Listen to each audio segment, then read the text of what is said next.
하나님은 살아계십니다. 예, 대림절 둘째 주간입니다. 그래서 메시아 예언과 관련된 시편이 7편이 있는데 그 7편을 쭉 다루는 가운데 오늘 시편 22편을 다루게 됐습니다. 시편 22편은 1절에서 11절까지 말씀을 우리가 함께 읽었습니다만 그 말씀에서 바로 다윗에 대한 예언시이지만 곧바로 예수 그리스도의 고난의 그 자세한 모습이 드러나는 그런 시편입니다. 그래서 말씀 제목은 살아계심을 증거하는 성도들이라는 제목으로 함께 은혜를 나누고자 원합니다. 우리는 지금 무신론이 상식인 그리고 교양과 같은 그런 시대에 살고 있습니다. 200년 전부터 급속하게 퍼지기 시작한 이 무신론은 급기야 2009년에는 영국 런던의 대중버스에 10중 8구는 하나님이 안 계시니 걱정하지 말고 너의 인생을 즐겨라 라는 이 도발적인 광고가 붙은 그것을 시점으로 해서 특히 이 영국과 미국이 서로 마치 경주하듯이 이 무신론의 그런 광고가 곳곳에 나붙고 있는 상황이 되어버렸습니다. 그런데 이 광고가 참 이상한 것은 왜 하나님 때문에 삶을 즐기지 못한다고 했을까? 도대체 무슨 즐거움을 말하는 것인가? 이것이 궁금해집니다. 그래서 하여튼 무신론이 대세인 이 시대를 살면서 심지어 십자가를 부인하는 그런 사건이 바로 어제 생겼습니다. 천공이라고 하는 자칭 도사라는 사람이 예수는 미련해서 십자가에서 죽은 것이다 라는 이런 말을까지 이런 망언까지 하기에 이르렀습니다. 그 랜디 알콘이라는 사람이 쓴 악의 문제 바로 알기에 보면 이런 장면들이 자세히 나옵니다. 이 사람은 하나님을 이렇게 부인하는 사람들의 주장을 아주 자세히 분석을 합니다. 그들이 하나님을 부인하는 가장 큰 이유가 정말 하나님이 계시고 선하시고 사랑의 하나님이시라면 어떻게 세상에 불의한 일이 많이 일어나며 죄 없는 자가 고난을 당하고 죽는 일이 일어날 수 있느냐 하는 이것을 지적을 합니다. 신실하게 하나님을 믿던 그리스도인들조차 이런 고난을 당하면 하나님은 정말 계시는가 하고 휘청거리게 된다는 것이죠. 그러나 그는 악과 고난의 문제를 정확하게 알면 오히려 하나님을 더 믿을 수밖에 없다는 사실을 아주 설득력 있게 풀어가는 랜디 알콘의 이런 악의 문제 바로 알기라는 내용이 있습니다. 여러분, 고난은 참 신비한 역할을 합니다. 어떤 사람이 하나님의 사람인지 아닌지를 구분하는 일을 이 고난을 당했을 때 우리 알게 하는 그 역할을 합니다. 하나님의 사람은 하나님의 영이 그 사람 안에 있는 사람이죠. 그 여부는 고난을 당해보면 알 수 있습니다. 정말 신기할 정도로 성령님이 마음에 계신 사람과 성령님이 계시지 않은 사람의 반응이 이 고난을 통해서 서로 다르다는 것을 명확하게 나타납니다. 다윗이 이 시편을 쓸 때 사실 너무나 고통스러운 그런 상황이었습니다. 다윗의 고통을 정리하면 세 가지로 정리가 됩니다. 첫째는 고난이 너무 심하여 하나님이 자신을 버리셨나 의심이 들 정도라는 것입니다. 1절에 내 하나님이여 내 하나님이여 어찌 나를 버리셨나이까 어찌 나를 멀리하여 돕지 아니하옵시며 내 신음하는 소리를 듣지 아니하시나이까 하면서 막 자신의 고통스러운 모습을 기술합니다. 둘째는 아무리 기도해도 하나님은 침묵하신다는 겁니다. 그 말씀이 바로 2절에 나와 있습니다. 시편 22편 2절에 보면 내 하나님이여 내가 낮에도 부르짖고 밤에도 잠잠하지 아니하오나 응답하지 아니하시나이다. 여러분 겪어본 사람은 다 알지만 고통보다 더 힘든 것이 바로 하나님의 침묵입니다. 셋째는 하나님 잘 믿는다고 소문났는데 고난으로 인하여 사람들이 조롱한다는 겁니다. 6절에 나는 벌레요 사람이 아니라 사람의 비방거리요 백성의 조롱거리니라. 근데 참 신기한 것은 다윗이 고통으로 탄식하면서도 계속 주님을 찬양하고 있다는 겁니다. 너무나 놀랍지 않습니까? 바로 시편 22편 3절에 보면 이스라엘의 찬송 중에 거하시는 주여 주는 거룩하시니이다. 탄식하는 것 같다가 다시 찬양하고 기도하다가 다시 찬양하고 결국은 찬양으로 22절에 이렇게 마칩니다. 내가 주의 이름을 형제에게 선포하고 회중에서 주를 찬송하리이다. 26절에는 겸손한 자는 먹고 배부를 것이며 여호와를 찾는 자는 그를 찬송할 것이라. 여러분, 이것을 어떻게 설명해야 하는 것입니까? 다윗과 함께 하신 성령께서 그렇게 하신 것입니다. 여러분이 오늘 시편 22편을 읽을 때 아마 이게 생소하지 않으셨을 것입니다. 예수님께서 바로 십자가에 달리실 때 겪으셨던 그대로이기 때문입니다. 그래서 1절에서 내 하나님이여 내 하나님이여 어찌 나를 버리셨나이까? 나의 하나님 어찌하여 나를 버리셨나이까? 예수님께서 겟세마네 동산에서 아버지여 할 수만 있으면 이 잔을 내게서 옮기시옵소서. 이렇게 밤이 맞도록 간절하게 기도하셨지만 응답이 없었습니다. 그래서 7절 8절에 보면 나를 보는 자는 다 나를 비웃으며 입술을 삐죽거리고 머리를 흔들며 말하되 그가 여호와께 의탁하니 구원하실 걸 그가 그를 기뻐하시니 건지실 걸 하나이다. 사람들이 예수님께 그렇게 했습니다. 그래서 14절에 나는 물같이 쏟아졌으며 내 모든 뼈는 어그러졌으며. 다윗의 이 표현은 실제가 아니라 시적인 표현이죠. 그 정도로 다윗이 지금 괴롭다는 것을 시적 표현으로 한 겁니다. 그런데 우리 예수님은 십자가에서 그대로 다 겪으셨습니다. 15절에 내 혀가 입천장에 붙었나이다. 16절에 악한 무리가 나를 둘러 내 수족을 찔렀나이다. 18절 내 겉옷을 나누며 속옷을 제비 뽑았나이다. 다 예수님이 그대로 겪으신 일입니다. 그렇습니다.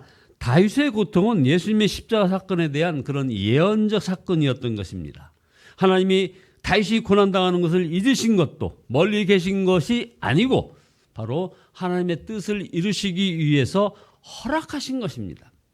사람들로 하여금 예수님의 십자가 구원 사건이 우연히 일어난 일이 아니라 천공이 말하는 것처럼 그게 무식해서 무지해서 그런 것이 아니라 하나님의 깊은 섭리 가운데 이루어진 것임을 믿게 하기 위해서였습니다. 그래서 다윗이 말할 수 없는 고난을 당하면서도 계속하여 찬송이 터져 나온 것입니다. 이것을 깨닫게 하신 성령님 때문이었습니다. 여러분, 이것은 추측이 아닙니다. 베드로전서 1장 8절에서 11절에 분명히 언급해 주셨습니다. 그 가운데 11절입니다. 그들 안에 계신 그리스도의 영이 그리스도에게 닥칠 고난과 그 뒤에 올 영광을 미리 증언하여 드러내 주셨나이다. 얼마나 놀랍지 않습니까? 성령께서 다윗에게 역사하셔서 고난 중에도 찬송하게 하신 것입니다. 그렇습니다.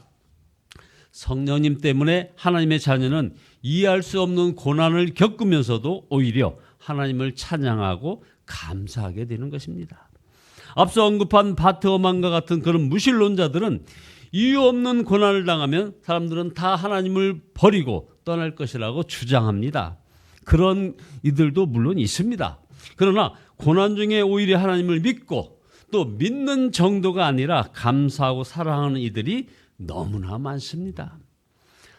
물론 하나님을 믿는 사람들도 병이 듭니다. 사도 바울에게도 육신의 가시가 있었습니다. 하나님을 의지하는 사람도 사업하다가 실패할 수도 있습니다. 가정의 어려움을 겪을 수도 있습니다. 다른 사람들에게 오해를 받고 중상과 모략을 당해 괴로울 때도 있습니다. 21세기에는 지난 2000년을 합친 것보다도 많은 기독교 순교자가 생겼습니다. 지금도 어떤 통계에 의하면 매년 2만 명 이상의 크리스찬이 처형되고 수백만 명이 감옥에 갇혀 살고 있다는 것입니다. 그러나 성도들은 이와 같은 때에 하나님을 의심하고 떠나는 것이 아니라 하나님께 더욱 가까이 갑니다. 고난 중에 오히려 더욱 믿음이 커지고 감사와 찬양을 드리는 이들이 수도 없이 많습니다. 함께 하시는 성령님 때문입니다. 지금 시진핑이 이제 아주 영원토록 중국의 권력을 잡겠다고 선포하면서 바로 이 기독교에 대해서 중대한 선포를 했습니다.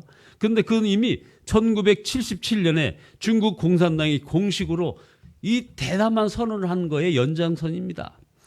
그들은 이렇게 얘기합니다. 우리는 종교가 미신이고 혁명을 지연시키는 것이라고 믿는다. 지금 중국에 소수의 기독교인들이 남아있지만 그들은 모두 늙었다. 이제 그들이 죽을 것이고 그렇게 되면 중국에서 기독교는 끝날 것이다. 여러분, 그런데 말입니다.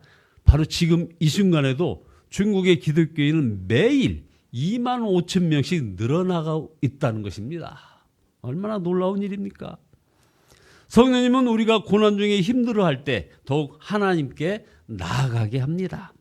다윗도 안타까워하면서도 주를 전적으로 의지하면서 이렇게 부르짖었습니다. 11절에 나를 멀리하지 마옵소서 환난이 가까우나 도울 자 없나이다 하면서 19절에 여호와여 멀리하지 마옵소서 나의 힘이여 속히 나를 도우소서. 사람들은 하나님은 왜 악에 대해 아무런 행동도 하시지 않습니까? 라고 질문합니다. 여러분, 그 대답이 바로 십자가입니다. 오늘날 세계에서 가장 존경받는 그런 보수주의, 복음주의 신학자 가운데 한 분이 바로 존 스타트라는 분입니다. 이분이 아시아의 여러 나라를 여행하다가 어떤 절에 가서 불상을 본 소감을 글로 남겼습니다. 불상 앞에 서니 경외감이 들더랍니다. 가부좌를 틀어안고 팔짱을 끼고 눈을 감고 입가에 엷은 미소를 머금고 마치 세상의 모든 번뇌에 대하여 초연한 표정을 지은 그 부처상을 보면서 불현듯 이 존 스타트 목사님은 십자가의 예수님을 생각하였답니다. 그러니까 그 불상을 보고 거기에 반대편에 바로 예수님을 생각했다는 것이죠. 외롭고 뒤틀리고 처절한 고문을 당하신 분, 손과 발에 못이 박히고 옷은 찢어지고 사지는 비틀어지고 이마에는 가시가 찔려 피가 흐르고 입술은 말라 갈증을 견딜 수 없었고 하나님으로부터도 버림을 당하신 분, 이것이 바로 우리를 구원하신 예수님이십니다. 성령님은 우리에게 영원한 천국과 지옥을 바라보게 하십니다. 천국과 지옥을 알면 무엇이 복인지 저주인지 달리 보이게 됩니다. 어떤 사람은 세상에서 부귀영화 다 누리다가 이 세상 떠나게 될 때 가서야 지옥문을 내려다 보이니까 안 죽으려고 악을 쓰고 발버둥칩니다. 그러나 세상에서 사는 동안 믿음의 선한 싸움을 싸우다가 고생했어도 천국문이 환히 열리고 면류관이 기다리고 있다는 것을 보는 사람은 얼마나 행복합니까? 우리는 이 두 행복한 분을 얼마 전에 하나님 나라로 보냈습니다. 장석주 시인이라는 사람이 대추 하나리라는 그런 시가 있습니다. 이 시가 몇 년 전에 강화문 교보빌딩에 이렇게 큰 현수막으로 걸려가지고 아주 유명하게 됐는데요. 그 대추 하나리라는 시가 있습니다. 적에 저절로 붉어질 리가 없다. 저 안에 태풍 몇 개, 저 안에 천둥 몇 개, 저 안에 벼락 몇 개, 저게 저 혼자 둥그러질 리가 없다. 저 안에 무설이 내리는 맨밤, 저 안에 땡볕 두어 달, 저 안에 초승달, 맨날이 들어서 둥글게 만든 것일 게다. 대추야, 너는 세상과 통하였구나 라는 시입니다. 그러니까 대추 한 알도 태풍을 맞고 천둥 벼락을 맞고 서리를 맞고 땡볕을 맞으면서 맺어진다면 천국 백성인 하나님의 사랑은 어떻겠습니까? 사랑하는 여러분, 우리 가운데 감당기 어려운 고통을 겪는 분이 계십니까? 하나님이 나를 잊으시고 하나님이 나를 버리신 것처럼 생각되시는 분이 계십니까? 여러분의 고통 속에서 부르짖는 그 신음소리를 듣지 않는 것처럼 여기십니까? 주변 사람들의 비웃음을 감당하기 어렵습니까? 그럴수록 성령 하나님을 의지하시기 바랍니다. 로마서 8장 35절에서 39절에 그 유명한 말씀 있지 않습니까? 이 말씀 꼭 붙잡으시기 바랍니다. 누가 우리를 그리스도의 사랑에서 끊으리요? 환난이나 곤고나 박해나 기근이나 적신이나 위험이나 칼이랴. 내가 확신하노니 사망이나 생명이나 천사들이나 권세자들이나 현재일이나 장래일이나 능력이나 높음이나 깊음이나 다른 어떤 피조물이라도 우리 주 그리스도 예수 안에 있는 하나님의 사랑에서 끊을 수 없느니라. 이것이 성령님으로 충만한 모든 성도들의 믿음이요 고백인 것입니다. 하나님이 어디 계시느냐 조롱하는 그런 사람들 앞에서 하나님이 우리 마음에 오셔서 살아계심을 증거하는 그런 성도들이 다 되시기를 예수 그리스도의 이름으로 축원드립니다. 기도하시겠습니다. 하나님이 어디 계시느냐 조롱하는 사람들, 십자가를 실패한 사건이라고 아버지 하나님의 조롱하는 그런 사람들 앞에 우리 전능하신 하나님 우리들 마음에 오셔서 그 하나님이 살아계심을 증거하는 그런 우리 당당한 성도들 되기를 소원합니다. 아버지 하나님, 그러나 회개합니다. 주님, 그렇게 당당하게 주님을 소개하지도 못했고 주님 말씀처럼 살아가지도 못했던 저희들의 모든 연약함을 회개하오니 주여 용서하여 주시옵소서. 그래서 온전히 십자가 사랑을 참으로 감사하며 그 말씀 따라 아버지 하나님의 아름다운 믿음의 고백으로 우리의 삶을 살아가는, 그리고 하나님께 온전히 영광 돌려드리는 저희들의 걸음걸음 되어지게 인도하시고 축복하여 주시옵소서. 예수 그리스도의 이름으로 기도드리옵나이다. 아멘. 찬송가 70장입니다. 70장입니다.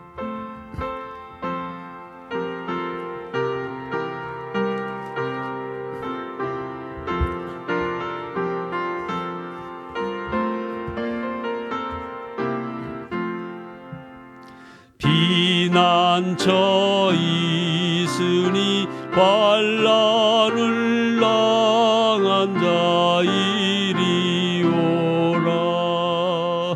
땅들이 변하고 물결이 일어나 산 위에 넘치되 두렵잖네.